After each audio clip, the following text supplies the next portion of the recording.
Go.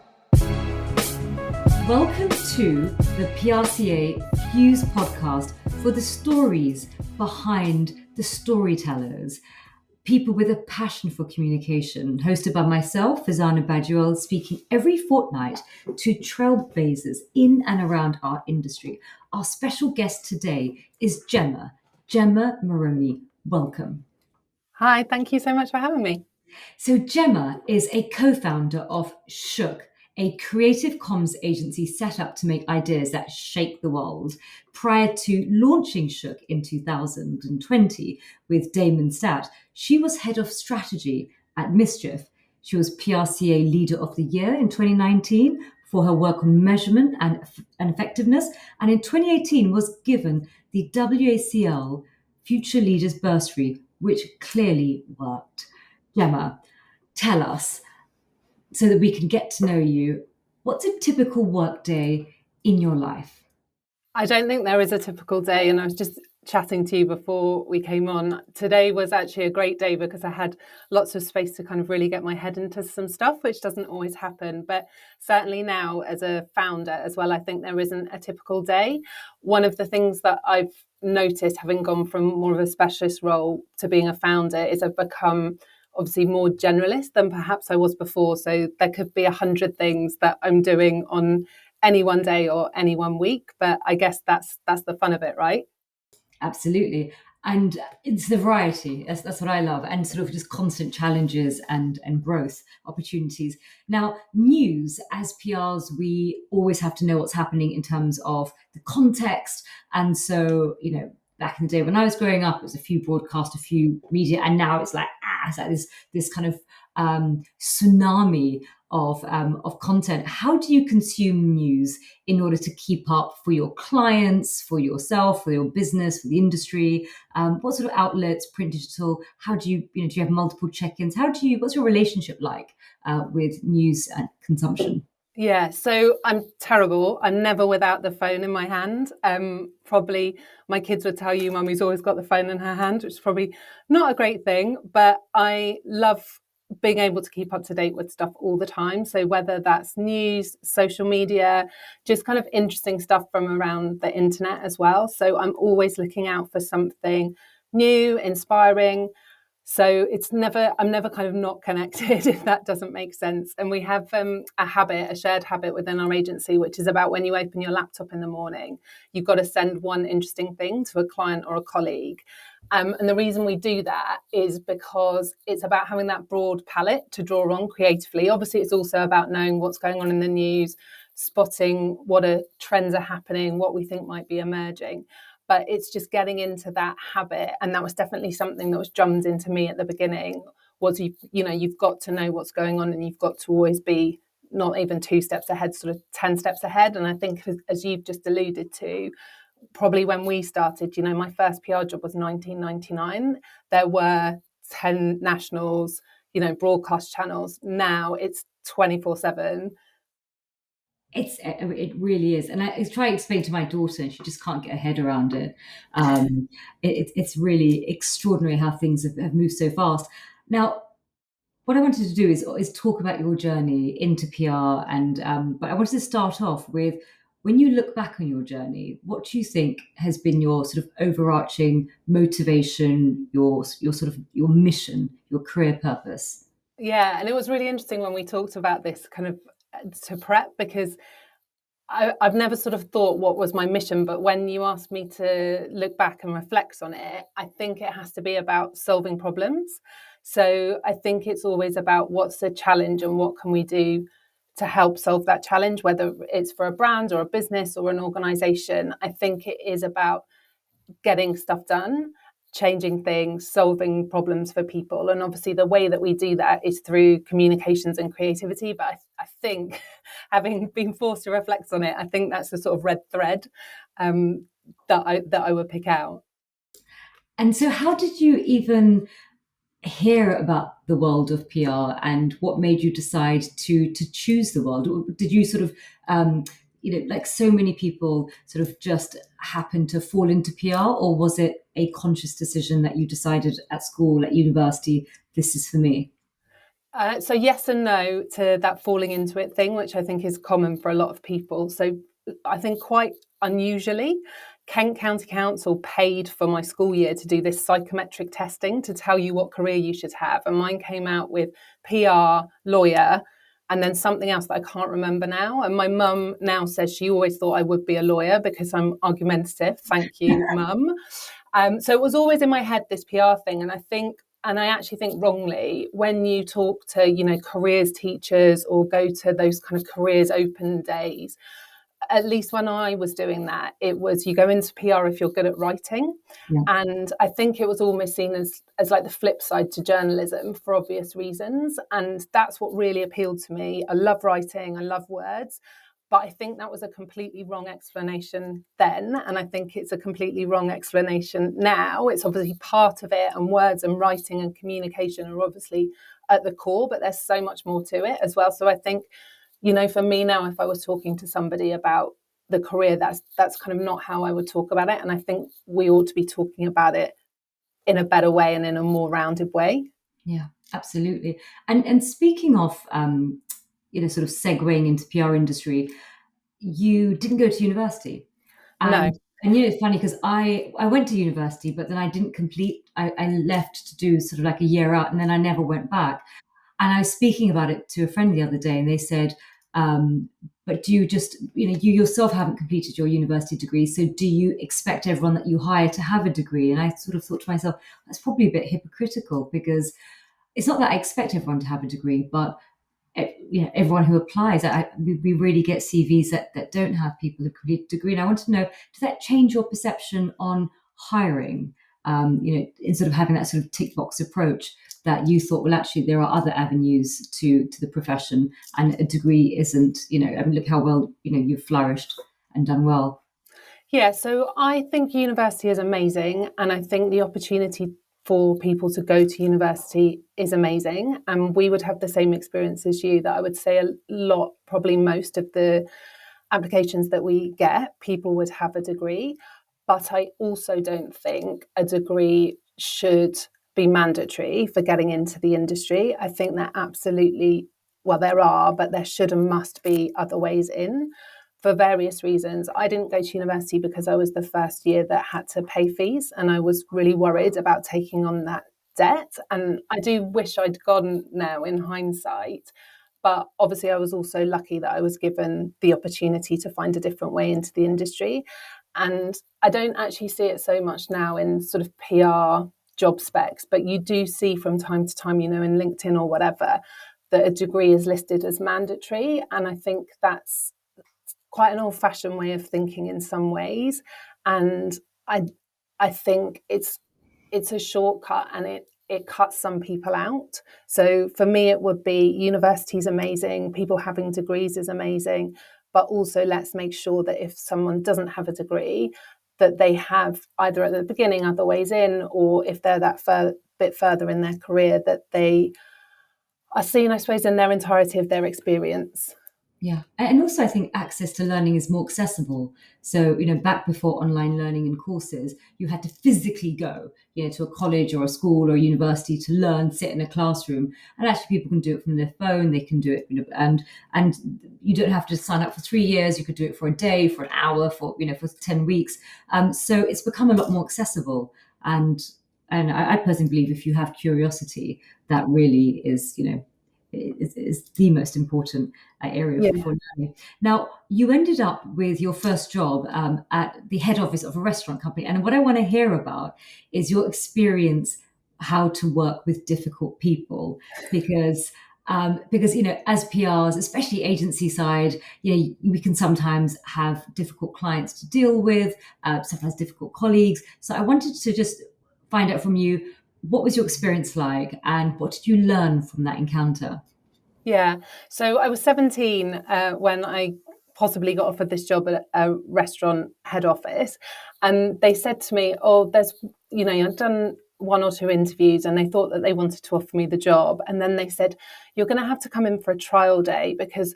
One of the directors has got a reputation for making people cry, and we want to make sure that you can handle working with him because you're so young. Okay, fine, I'll come in. I never had any problem with him, and I don't know why I didn't. I don't know why people had an issue with him before. I think he was just quite plain speaking, and that was fine for me. I think it's about sort of understanding what makes people tick, right? And as long as you were listening to him, doing the work that he wanted you to do, taking initiative, responsibility, being proactive, we got on absolutely brilliantly. And then you went from there, you were the team secretary for Hill and Knowlton. And I thought that was quite interesting because you obviously in your psychometric testing when you were studying, it came up PR as one of your, one of the vocations for you. So did you consciously look for a role in PR? Yes. So when I got the first job in the restaurant company, that was with a view to supporting the marketing team there as well, which I did get to do. Really good grounding in terms of just understanding things in the real world. And then, yes, the aim was always to try and get into PR because of what the testing had said. And so I got an opportunity to interview as a team secretary for H&K. And that was my way in. That was in 1999. And I think I stayed there for nearly 7 years in the end. Wow. Wow. And I think in the earlier conversation, we were talking about how they were known as hire and kill. So was it very like sink or swim? And I wanted to just ask is in terms of agency culture, do you think from the day that you sort of entered into agency to now, it's like chalk and cheese, or does it really depend on agency to agency, I imagine? I think it depends agency to agency. So this hire and kill thing was something that I'd heard on the grapevine at the time, and I never ever found it that way. I don't know whether it was true or it was just a joke. I absolutely loved H&K, and I think people, certainly at that time, they had a kind of perception of it that it was really corporate. I was in the brand marketing team run by Alison Owen. It was actually really creative. We did a real breadth of different work as well. So PR and media relations, but kind of right through sales promotion, events, experiential.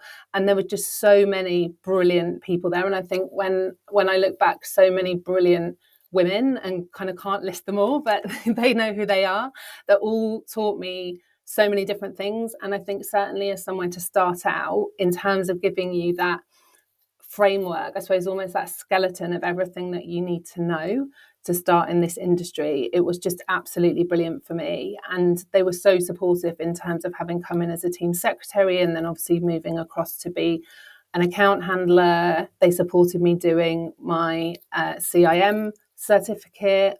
So for me, I think it was just an absolutely brilliant place to start. And really lucked out because what a wonderful agency that they supported you from going from sort of secretarial work to segueing, because there's so many companies that just put these barriers and you can't move from sort of one function to another. And they obviously married resource with intentionality and gave you the sort of educational support as well. You stayed there for 7 years.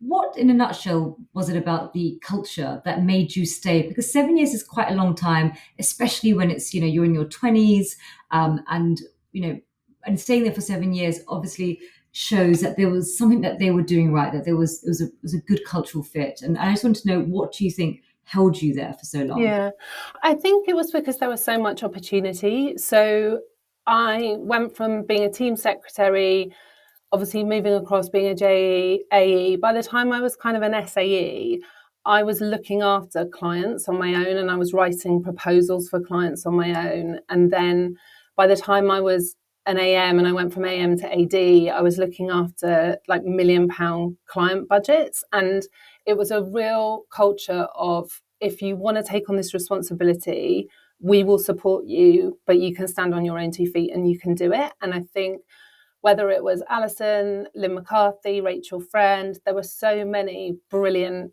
female bosses there who just let me thrive. And there were so many different things to work on that it was never samey, if that made sense. So there was always something new to learn. And, you're also somewhere where there's sponsorship, sport, there's public affairs, there's crisis. So you've got other people to learn from as well. So having stayed there for 7 years, there's probably people listening in who are thinking, I really enjoy my work. I love my agency. I've been there for, a few years now. what advice would you give them in terms of when is the right time to move on? Because you spent 7 years, you had a great time, you had, so great colleagues and great clients. What made you decide to move on, and what advice would you give to those people who are listening, who are sort of thinking, in the words of The Clash, should I stay or should I go? Because Yeah. that's always quite hard for people to map out their career.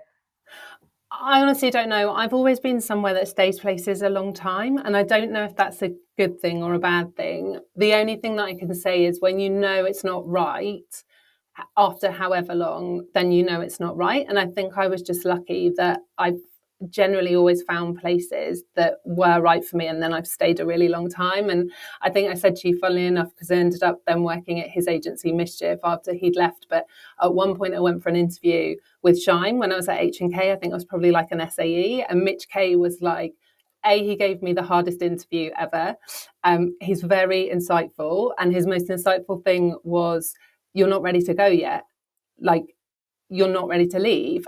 And then I thought, oh, he's right. I'm not ready to leave. I'm just seeing if what I've got now is sort of better or different to what might be out there. And so I took his advice and I stayed for quite a lot longer. And then you left for Communications. Yes. Yeah. So I've talked a lot about women. There were two really amazing, well, probably more than two, but two really amazing men that stand out in my mind from H&K. So one was David Zeff, who was a freelance publicist who came in a few times to work on the aerial tennis campaign that we did. And he was amazing. He was kind of, I think, probably very different to the type of person you might think might work at H&K, but he was the one that really taught me like what a story is and how to sell it and how to build relationships with journalists. And then Steve Gebbett, who I think used to run Charles Barker, which is now part of Weber.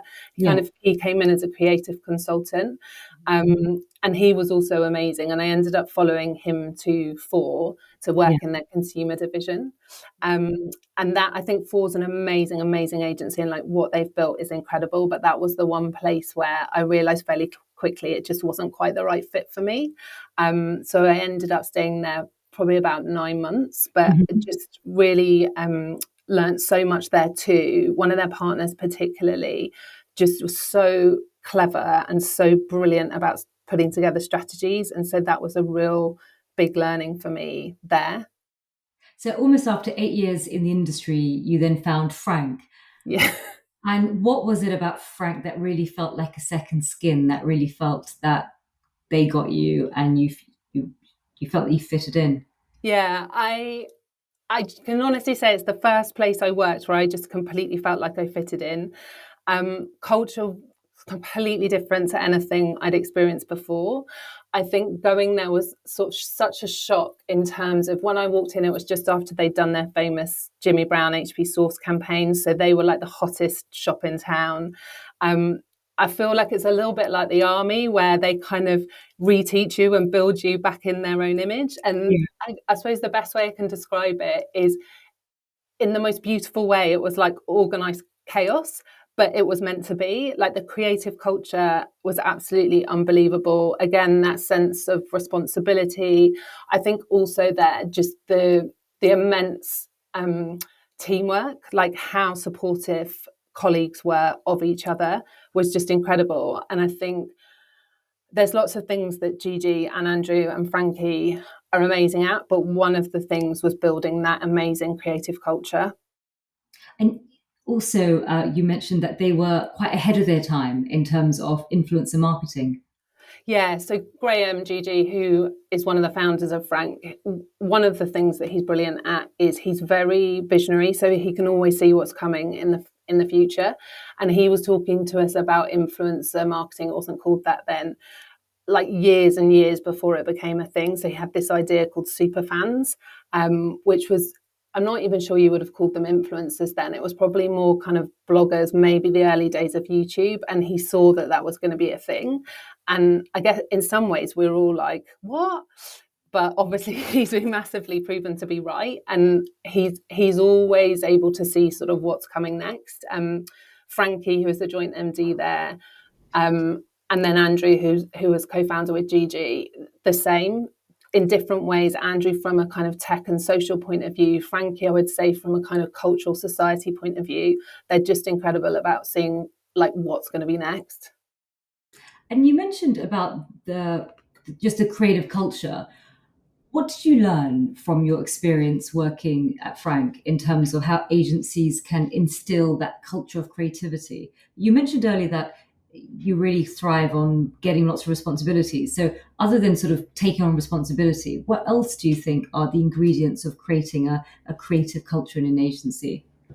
So I think it's got to be like what you live and breathe. So when I talked at the beginning about always looking for stuff and having essentially an idea a day, it's almost like even if you haven't got a client that's going to work for, come up with ideas. And I think yeah, the agency lived and breathed creativity. Ideas were the currency of the agency. And it was fun. I think that's really important as well. It was just fun to come up with, this has happened. What would we do if we had that client? Or we haven't got a client for this, but isn't this a great idea? And because it is fun, like it's so fun. It's one of my most enjoyable parts of the job, even though I'm supposed to be a strategist, not a creative, is coming up with ideas and having an idea that is brilliant for somebody, or having an idea that's great for a brief that you're working on at the moment, even better. And then I think the final thing there was like not being afraid to push it. So I guess some agencies I've worked in before, the creativity was kind of fairly safe, but it was always thinking, what would be more unexpected? What would make this bigger, or what would make this more surprising? And again, I think that was sort of very much pushed from the top by Gigi. And you also met your co-founder there. Yes. So we say that we joined on the same day. I don't know if we joined on exactly the same day, but we were definitely both introducing ourselves at the company meeting the same day together. And then we sat next to each other, and then I don't think we've not sat next to each other since, really. Maybe for a little short stint, but other than that, we've been sitting next to each other ever since. How did you know that he was the right person for you to co-found a business with? I think because we're very similar in some ways. So I think fundamentally we have very similar values.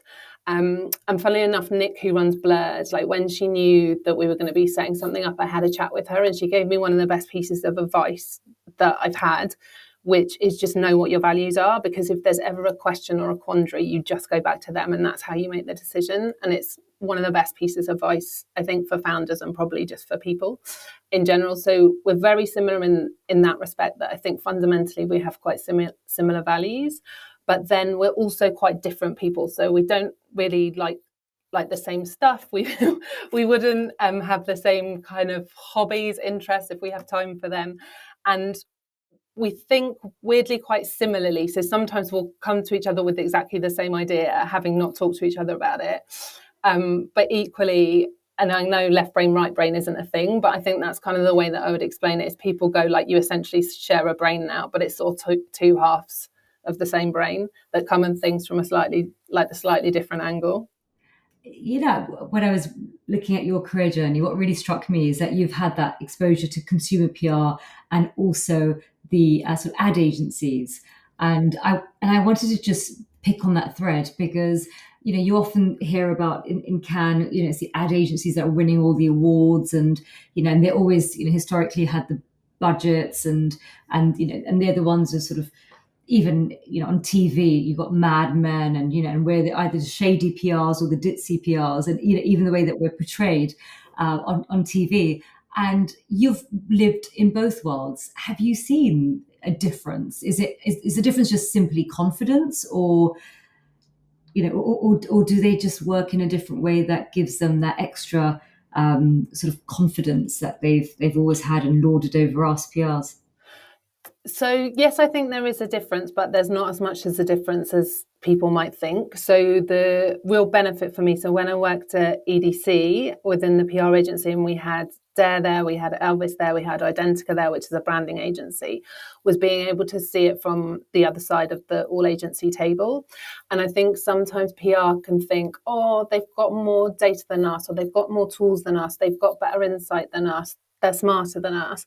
And yes, they might have a few more tools or, access to reports or something like that, depending on the agency that you work in. But fundamentally, there actually isn't that much difference. So we should be much more confident in the fact that as an industry, we are able to come up with as powerful insights, as powerful ideas. And Simon, who I work with at Mischief, we used to quote this Pulp song, which is, use the one thing we've got more of, that's our minds. And I think that's really important. So advertising is easy to think it's easy because it's paid for. It's not easy. Like, try writing a billboard ad. It's actually really hard. We do different things. To that point before, we just come at them from slightly different angles in terms of how we're trying to connect with the consumer. But fundamentally, we are able to have as powerful insights, as powerful ideas. And I think often ideas that can travel further because we can understand an earned idea, we can understand a kind of channel neutral idea. So I think this industry should be much more confident in itself and in what it's able to do with its strategic and creative thinking. You went from Hill and Knowlton to Ford to Frank, and across all three, you're working as account director. And then with Citizen, you joined as a planning director, and then Mischief, head of strategy and insight. What made you decide to segue from sort of account director to start going into planning and then strategy and insight? So I think there were a few of us around the same level at Frank, and as we kind of got up to more like a director level, there was, I think, a really good emphasis on trying to work out what our strengths and our niches were within that, I suppose, within that senior management team. And for me, it was always like, oh, you put the theory in front of the ideas rather than just whacking them with the idea straight away. And so they started to talk about me as a planning director. And obviously that comes from account planning and advertising, which is about connecting with the consumer audience and the insight and making sure that directs the creative, and that we also think about effectiveness. And so that was something that then continued when I went to the next two agencies, but certainly having that opportunity at EDC and then at Mischief, which was part of Engine, to work with the other agencies, it was a bit like, oh, I found my people. Like, planners are my people. They think a similar way to how I think. And I still want to be a jack of all trades. Like, I do love coming up with ideas as well, but that rigor of what's the problem, what's the insight that's going to help us to come up with a good strategy, which is the shortest route to our goal. You can have a cracking idea, but a cracking idea isn't necessarily going to do what you need it to do with the audience or for the brand. So is it right for this brief? Is it right for this audience? Is it right for the brand? How are we going to know if it works? I really thrive on those things. And when you were at Mischief, did you start really exploring more the sort of the management approach to strategic communications? And because you mentioned earlier that they invested really heavily in the management, and not all agencies have that same sort of approach, and they're often sort of accused of being quite tactical, and therefore, that strategic element isn't always there with agencies. Tell us a bit about your time when you're with Mischief, and in particular the Leaders Bursary that you ended up applying for, and how that transformed your career. Yeah, so Frankie, who I'd worked with at Frank and the next agency, and then took over when Mitch and Dan exited Mischief.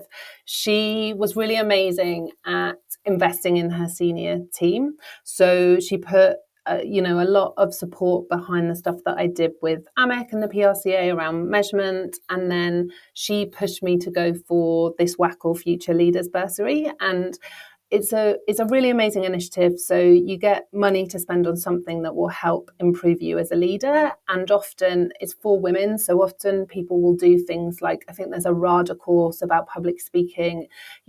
Some people do mini MBAs. It's that kind of thing. I decided to go and spend my money on a man that I have met on the internet from America, which sounds like it could have turned out really badly. It turned out very well. So when we'd been doing a brief response for Dulux, which was a really great brief, so the client gave a completely open brief to all of the agencies, which was about category change. And we were thinking about how we could use behaviour change thinking to answer that brief. And I came across the work of BJ Fogg, who many people will know, who is not behavioural science or behavioural design, it's behaviour design. So it's how you get people to do a behaviour. So he runs a behaviour design lab at Stanford. And when Frankie backed me to do this WACL bursary, having already seen how his work could be implemented with this Dulux brief, and also when Damon and I did the first ever creative shootout, that was always going to be what I spent the money on. So yeah, I spent it on going out to San Francisco to train with BJ Fogg.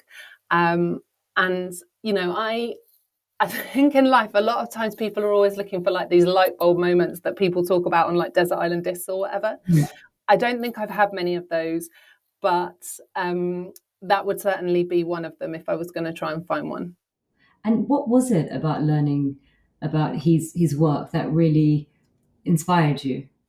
So for me, it's because it's so simple. So it's basically isolates how you get a person to do a behavior. And then obviously there's all sorts of stuff that sits behind it.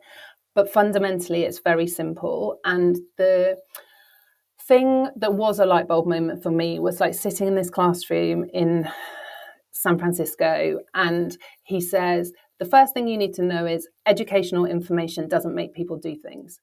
And the second thing he says is, and you can't rely on motivation. And I go, hang on, like think of the briefs that you get in. So many briefs are like raise awareness, educate people, tell people this information.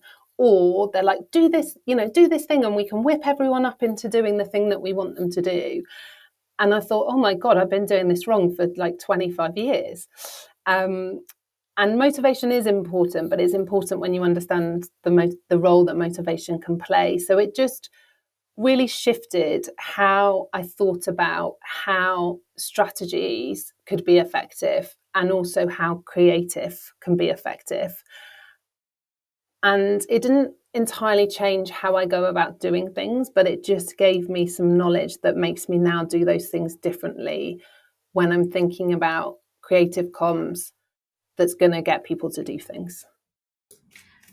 Do you think that as an industry, we don't spend enough time learning about behavioral science and psychology and neuroscience that underpins human behavior? I don't know. I think there's a lot of conversation about it, and there's certainly a lot of people. If I think, funnily enough, I first came across the concept of behavioural science when I was working at Frank, when we were working on something for Danone, and I saw someone say this on LinkedIn the other day. It feels like behavioural science was really fashionable, and it's kind of fallen slightly out of favour. Do I think people should have an understanding of it? Yes. Do I think and do I use every day an understanding of what does and doesn't get people to do things? Yes. Do I think that hopefully makes the strategy and the creative that I deliver for clients more effective? Obviously, yes. It's why I get out of bed in the morning. But I also think there's a wider point, which is, and I think people like Stephen Waddington have talked a lot about this, is there's so much richness within universities and academia that I don't think we draw on enough. And that's not just from a comms point of view. That's just from going to people that have this immense wealth of knowledge in which you're going to be able to find an insight that's going to make your work better. So I think I said to you, we worked on a knife crime brief at Engine, and we went and spoke to a forensic psychiatrist who works with the target audience. And we very quickly understood why ideas that we thought would be great and were great creative ideas actually would be, you know, they get coverage and everyone would say, oh, that's really emotional and engaging, but fundamentally would not work at all with the target audience. And, you know, equally, we did something when I was at Mischief for the National Trust, which was about nature's language dying out. So if you say sky, web, cloud, stream to a kid, they think of tech terms. And we work with a linguist to help us show that that's happening and why it is happening. And I just think there's so much untapped insight, richness, inspiration in people that we don't necessarily tap into as an industry. Yeah, I love that. After how many years of working in the industry did you decide to go and set up on your own with So we decided in November 2019. So I started, my maths is terrible. I started work in 1998, H&K 1999, decided to do my own thing 2019. I'd always, weirdly, since I was a kid, I'd always thought I wanted my own business. One of my brothers runs his own business, completely different industry, and my parents ran businesses. So I just kind of always had the idea that I might like to do it. And it had never been the right time. So I have 3 kids. Damon also has 3 kids, not the same kids. We always have to say that. And so there's always obviously that real nervousness of, we've got families to support. We are the breadwinners, etc., etc. And so it has never quite been the right time. And then we got offered a chance to have some amazing backing to do it. So we were like, this is the time to go for it. Obviously, little did we know when we resigned from Mischief Engine in 2019 that there was going to be a global pandemic. So I think my leaving due was the 12th of March. And obviously, I think probably a week or 2 weeks later, we were into a lockdown. So for 2 people that have played it safe and cautious, that was a bit of a surprise. And obviously, one thing we felt very strongly was at that point, no one needed to know that there was a new consumer creative comms agency launching. So actually, we just took a little bit longer than we might otherwise have done over launching. God, it must have been terrifying then when COVID hit. But then, funny enough, some agencies did quite well out of it, and others, because those who did well in terms of crisis communications and especially internal communications, and other agencies really suffered, especially sort of travel PR and so forth. When you set up right, at the outset of COVID, do you feel that sort of put a bit of a dampener on what was a new exciting chapter of your life of setting up a business, or was it Um, business as usual because you were used to by then working remotely and your clients um, and your so relationship with your co-founder?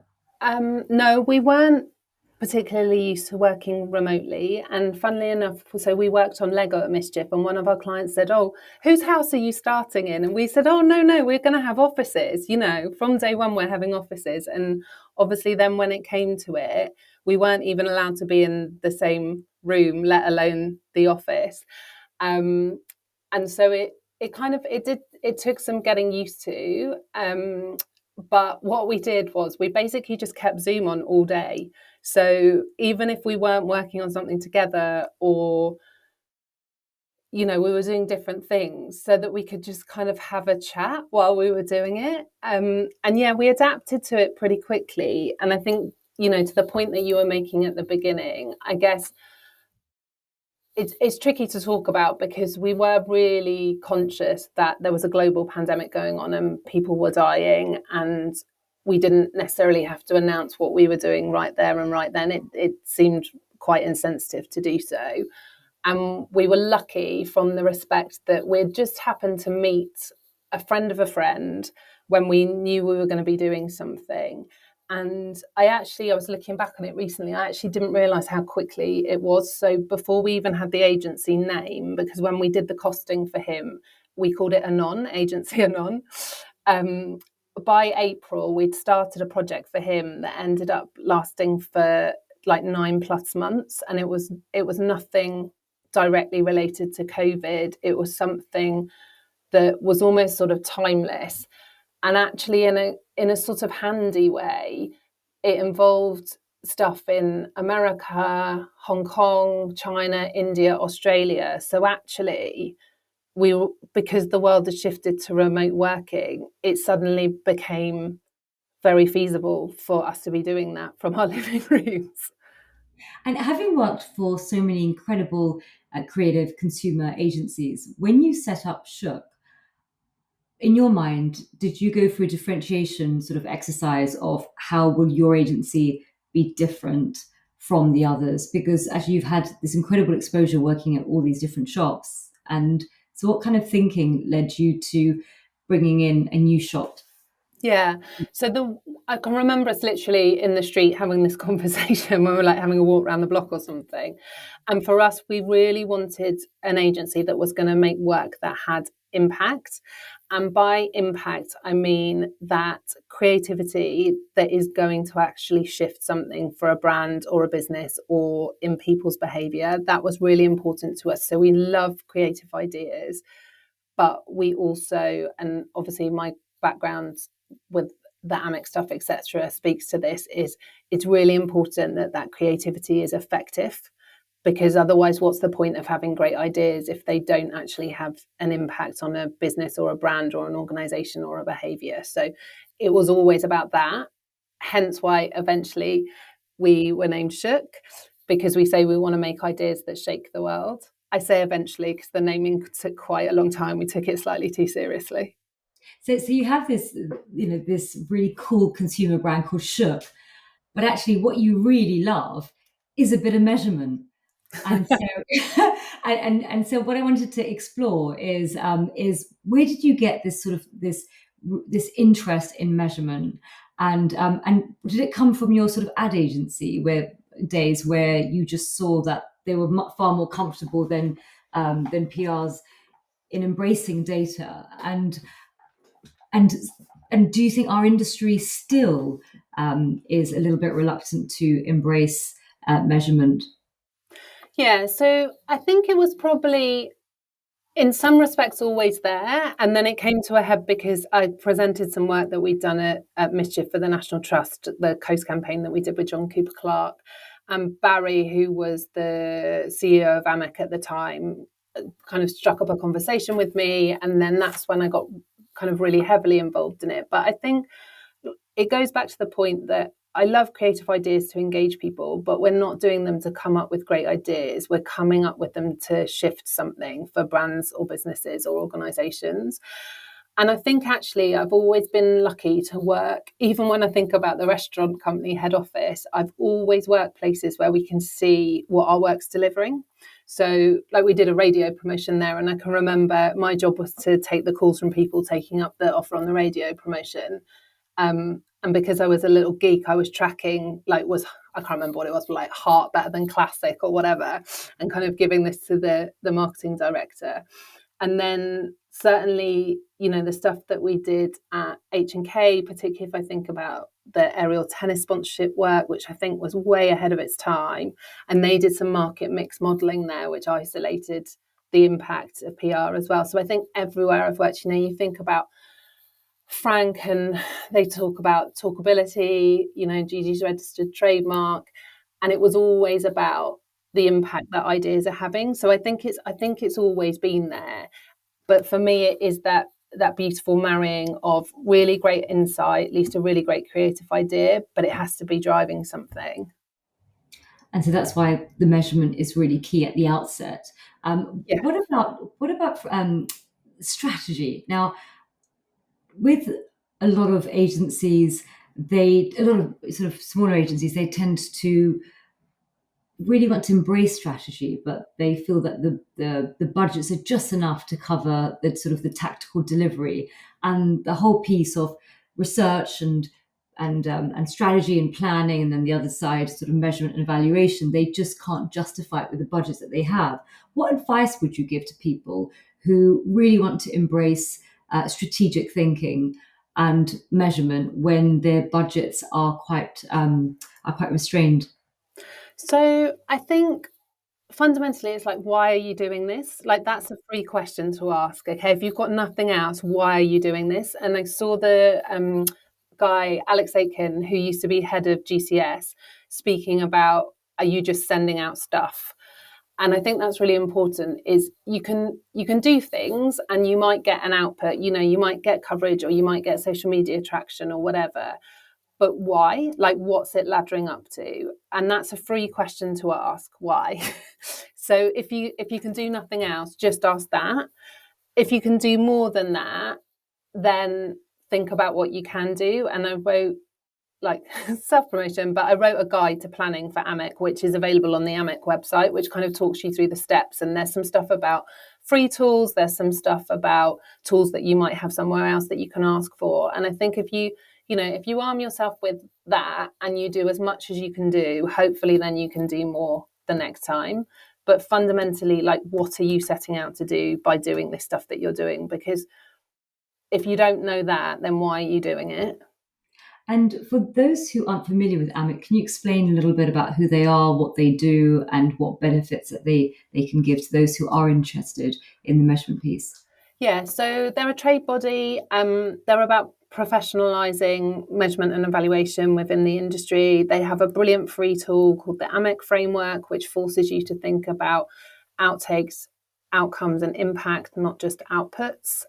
Again, that's something that's free that you can use. You can use it as a planning tool as well, because it talks you through thinking about organisational objective, comms objectives, what your strategy is and why, who your audience is, and how you're going to get to the outcomes and impact that you want to deliver. And I like to think of it as like a little chain. If you work backwards from the impact, what is comms delivering towards that impact? What outcomes do you need as a result of that? And then keep working back. That's how you're getting there. So I think AMAC are great. I have a real bugbear about, I don't think the industry bodies are doing enough, and they're not doing the equivalent of what the IPA is doing in advertising. So if you are in advertising, you have bin A and filled, you have various reports, you have a lot of great graphs. I don't feel that we have somebody driving that forward across the industry. I think there have been some really great efforts. So I know that Weber have done some stuff with the IPA. Edelman have just done a really interesting paper with WACL, but there isn't something that is for the whole industry, by the whole industry, for the whole industry. And I think that that is missing and is really important. And what about because I stumbled across measurement when I think I came across the AMIC website, and this was quite early on in my career, and I came across the Barcelona principles. And I thought, God, and it was really interesting, because sometimes what happens is that you may really want to focus upon outtakes and outcomes, but you may have a client that just is actually really wants to measure in terms of column inches. And how do you have that conversation with your client when there's an inherent balance of power? Yeah. And I remember this huge sort of campaign over really banning anyone who did an award submission that had ABE, and I think that's kind of almost been stamped out of the industry. Apart from in Cannes Lion entries by ad agencies. It's an issue, because it's actually, when it comes in terms of reporting from the board, that's given to the comms team, and then it filters down, and it starts off with actually just a lack of understanding of communications, funnily enough, at C-suite and board level. And if they had that level of understanding, then it would be easier for their comms departments to align themselves with agencies.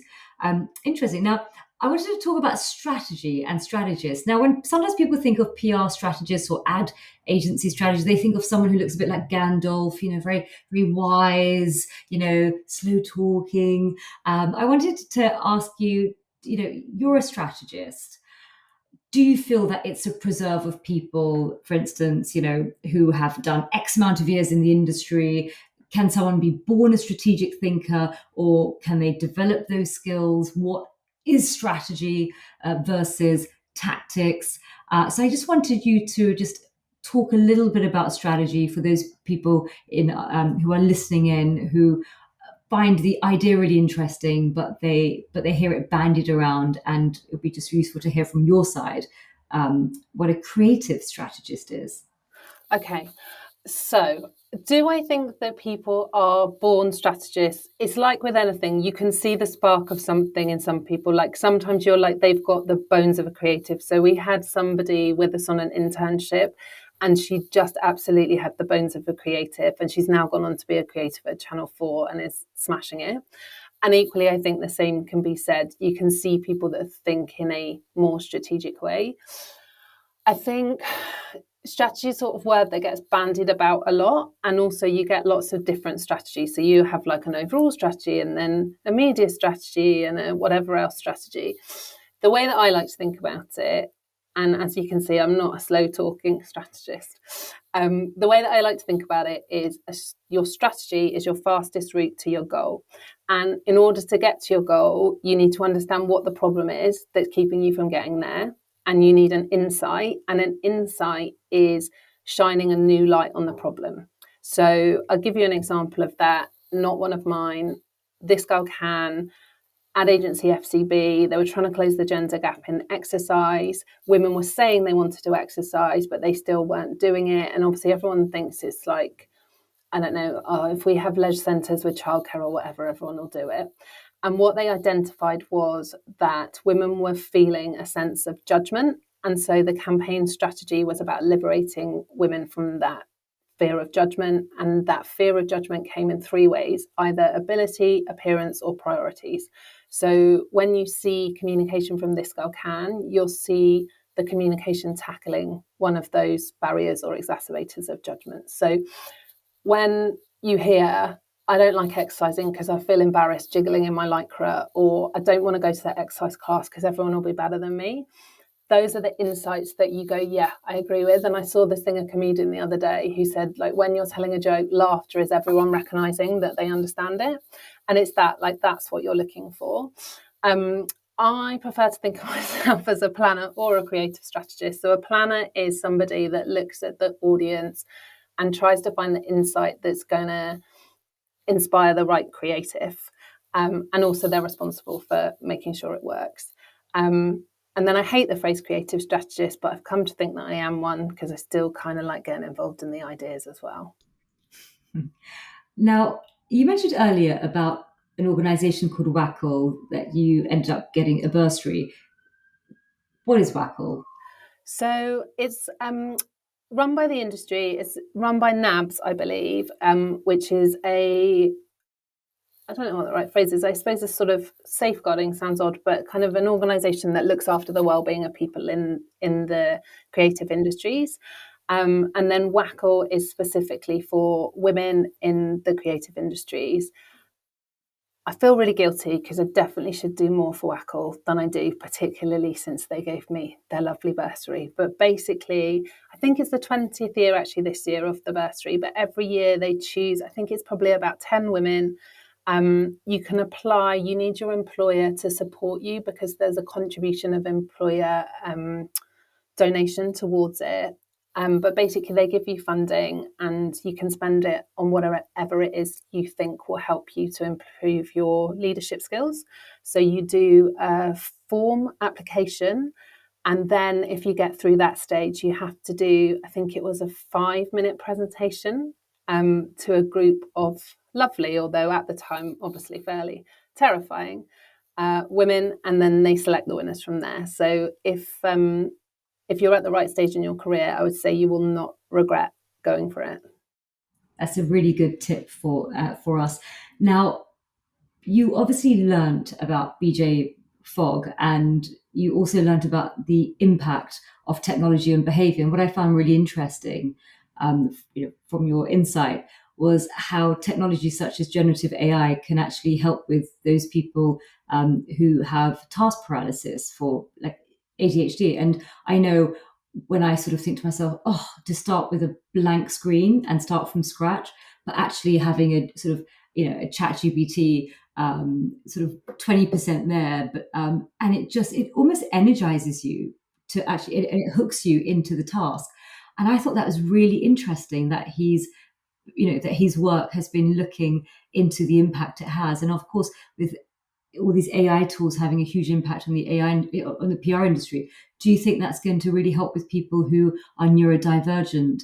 I know myself that my spelling is terrible, and I started using Grammarly, and I became a lot more confident and productive because I was always cautious of writing, and I would be the one sending annoying voice notes all the time to avoid it. So I found that it's really helped me so much.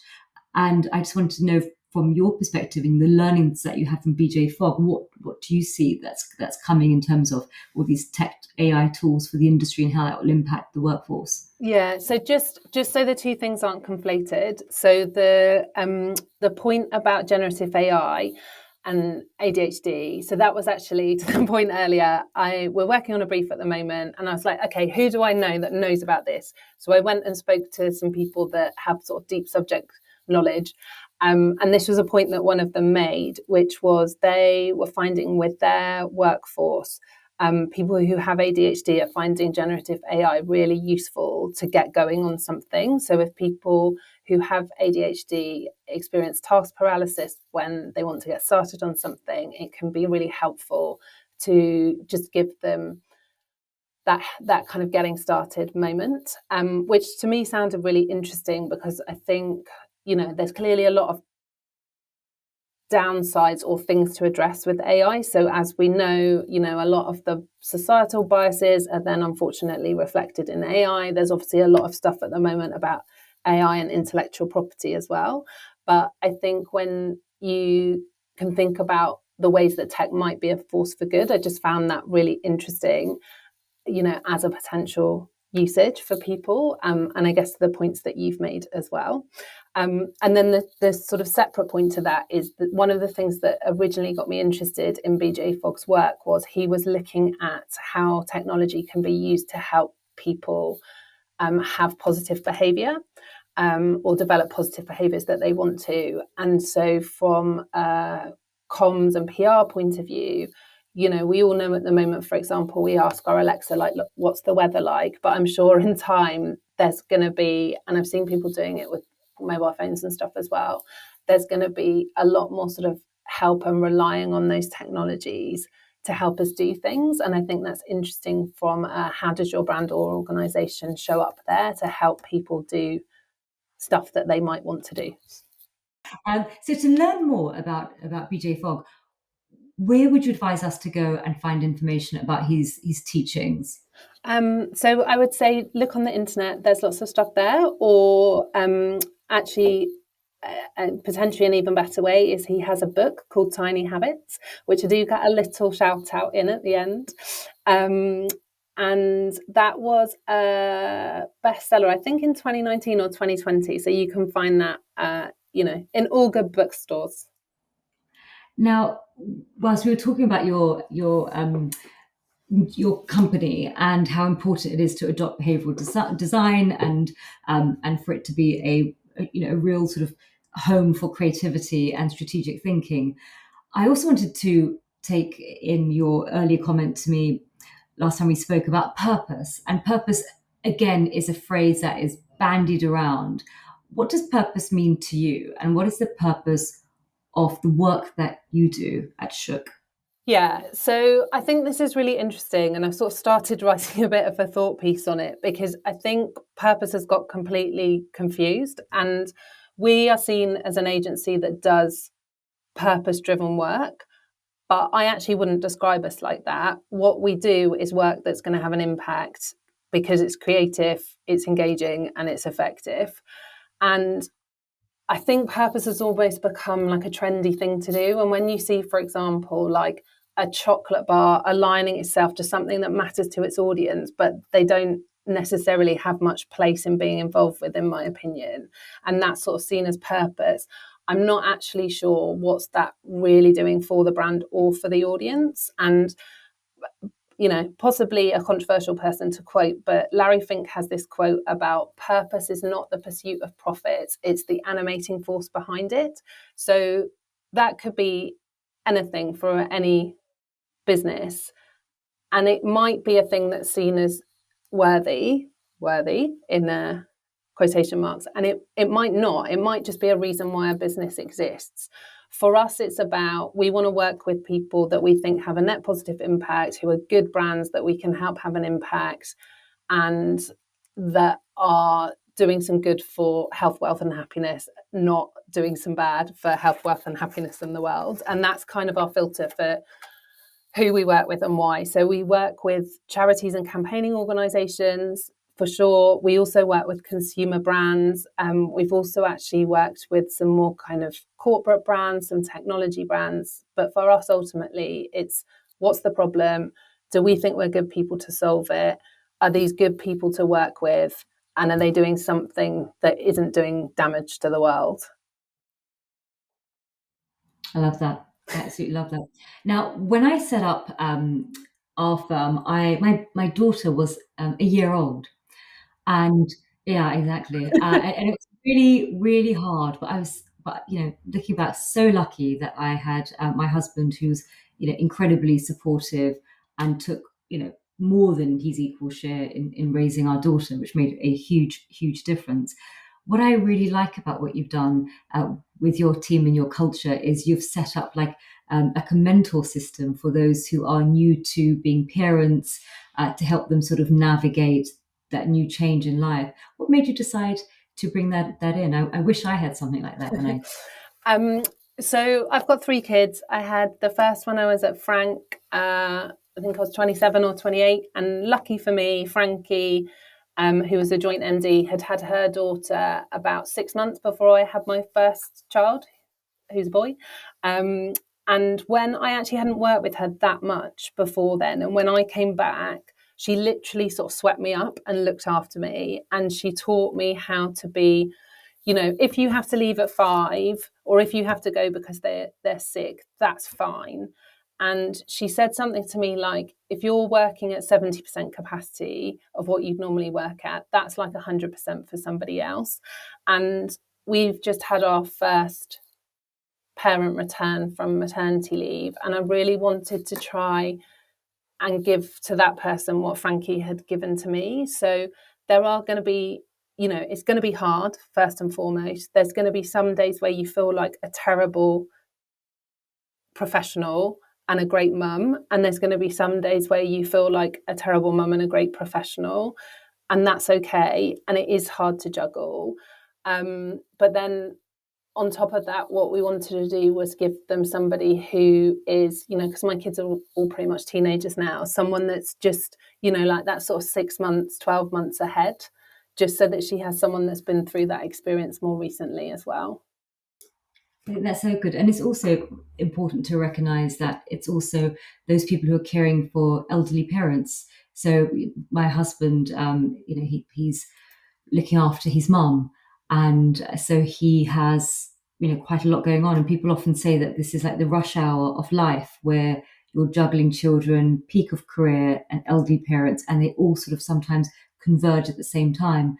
And I think it's, I think it's wonderful that you said that you've just had such empathy, that you've really thought about it, about how to help your colleagues navigate these crossroads in life. Yeah, and I think, this is a hard industry, and juggling things in the industry and in life is hard.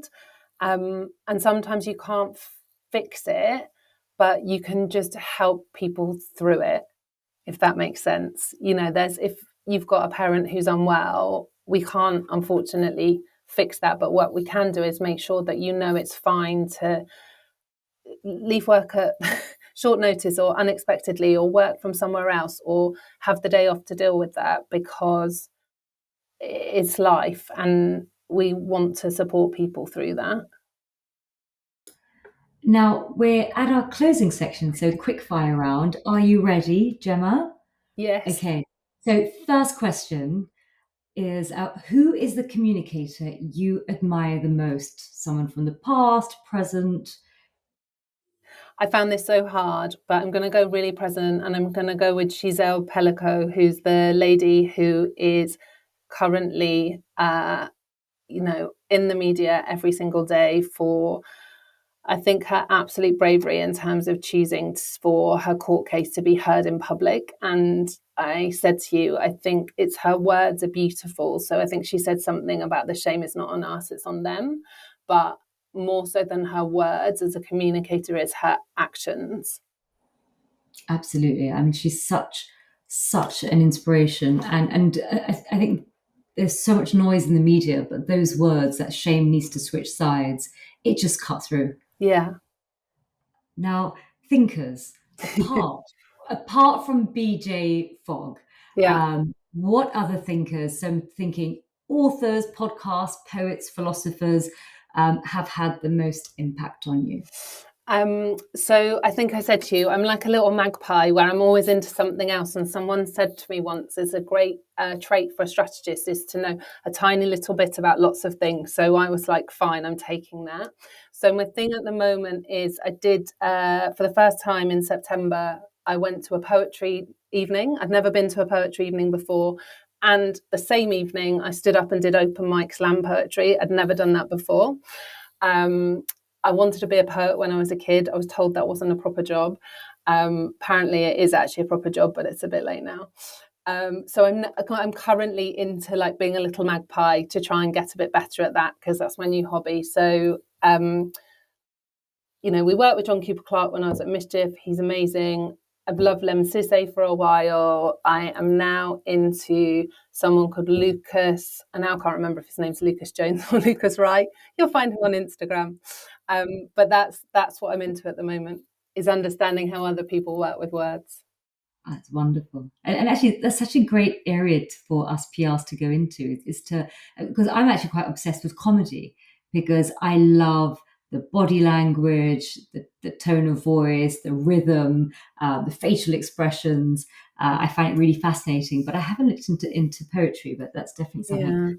Yeah, I know a few people that I've worked with before have braved it and done that, like the stand-up comedy stuff. But I don't think I could cope with the rejection of no laughs. But I'm going to say like the poetry thing is a good thing for a strategist because it's kind of honing it right down to that human insight. Yeah, yeah. That's my retrofitting anyway. And Gemma, career advice. So imagine you're talking to the Gemma who has just heard that the university, is going to start charging, and she's made that decision, and and you've got your first job working with that difficult person, whether you can sink or swim. What advice would you give that Gemma at that point in her career? So funnily enough, Sophia, who started with us last year through a charity that we work with to give young people from London opportunities in the creative industry, she asked me this when she ended up going into a full-time role with us. And I said to her, build a network. And I think that's really good advice for lots of reasons, because there's always useful people that you might need to know, but also it's a tough industry. You need people around you. But then on top of that, so I wrote it down because I knew you were going to ask. The first one is say yes, because I think all my opportunities in the industry have come from saying yes. Like, even if you don't know how to do that or you don't feel ready, say yes, because you can work it out and people will be there to support you. I think find a niche. So like you will end up getting to a point in your career where you start getting asked to find a niche, and it might change. Like, I haven't had the same job and I haven't had the same role the whole time that I've been in the industry, but work out what your niche is at any one time. In an agency, if someone needs X, are you the person that they come to ask for that? And then my last one is to be a little bit selfish. Only reason being that I've worked out it's really hard to be, to have a career, to have kids, to have friends, to have a husband.